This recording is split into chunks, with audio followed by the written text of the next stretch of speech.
6টি গুণ অর্জন করতে পারলে জান্নাত আপনার জন্য গ্যারান্টি।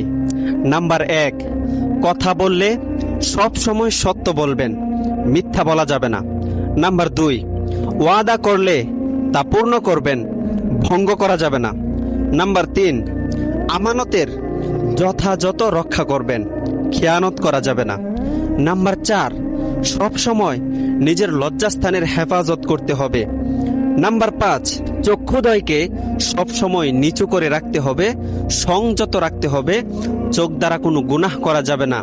নাম্বার 6, হাত ও জিহ্বা দিয়ে কাউকেই কষ্ট দেওয়া যাবে না, কাউকে গালি দেওয়া যাবে না। কেননা রাসূল সাল্লাল্লাহু আলাইহি ওয়াসাল্লাম বলেছেন, যে ব্যক্তি এই 6টি গুণ অর্জন করতে পারবে তার জন্য জান্নাতের দরজাগুলো খুলে যাবে। সুবহানাল্লাহ। জীবনে নাচ গানের ভিডিও বহুত শেয়ার করেছেন, আজকে দেখি কারা কারা